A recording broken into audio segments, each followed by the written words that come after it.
तुम्हारे लिए सरप्राइज है। सरप्राइज? कैसे सरप्राइज? अरे वो मैंने माँ को बुलाया है। क्या तुम्हारी माँ आई है?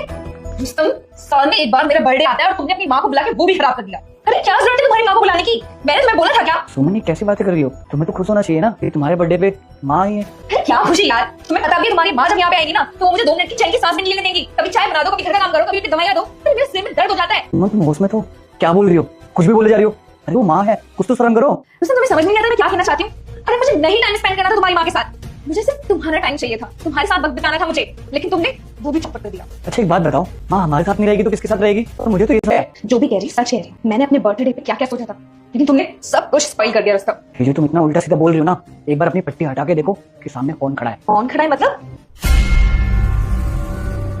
माँ आप यहाँ पे कब आई? अब बोलो ना, जो तुम थोड़ी देर पहले बोल रही थी। तुमने मुझे क्यों नहीं बताया कि मेरी मम्मी आई हुई है? अरे वाह, जैसे तुम्हें पता चला कि तुम्हारी माँ है, तुम्हारे तो तेवर ही चेंज हो गए। देख लिया मम्मी जी, कैसी है आपकी लड़की। जब मैंने आपको बताया था तब तो आपको बिलीव नहीं हुआ था।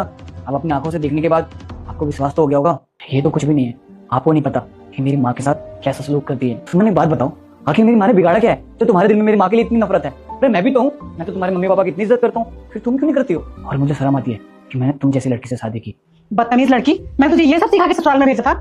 और शादी के टाइम कितना समझाया था तुझे कि बेटा ये बचपन छोड़ दे, अब तेरी शादी हो रही है और ससुराल में जाके सास ससुर की सेवा करना, अपने पति का मान सम्मान करना। तू ये सब कर रही है यहाँ के?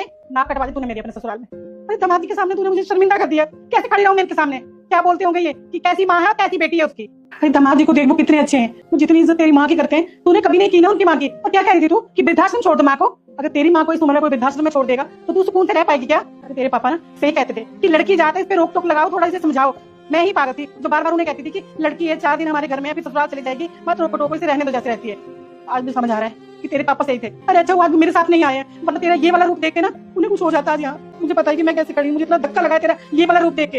और सोच भी नहीं सकती हूँ मैं कि मेरी बेटी ऐसा कर सकती है किसी माँ के साथ। अरे तेरी सास अपने बेटे के पास नहीं आएगी तो और कहाँ जाएगी बता मुझे? और जिस सास के लिए तेरे दिल में इतनी नफरत है ना, ये बेटा उसी सास का है और ये घर भी उसी का है जहाँ तू रहती है शान से। समझ आया तुझे? माँ प्लीज मुझे माफ कर दो, मुझसे बहुत बड़ी गलती हो गई।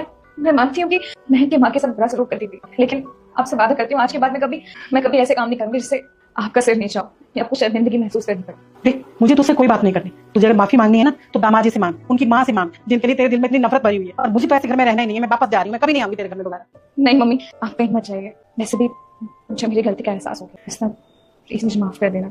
मुझे पता है कि मेरी गलती माफी लायक नहीं है, लेकिन मैं इतना कहूंगी कि आज के बाद मैं कभी मम्मी जी के साथ बुरा जाओ बेटे, अगर अभी कोई लड़की इस शॉट में डांस कर रही होती तो तुम सब खुशी खुशी लाइक सब्सक्राइब कर देते, लेकिन आज मेरे लिए नहीं करोगे क्या? और कमेंट में मेरे स्वामी श्री राम का नाम भी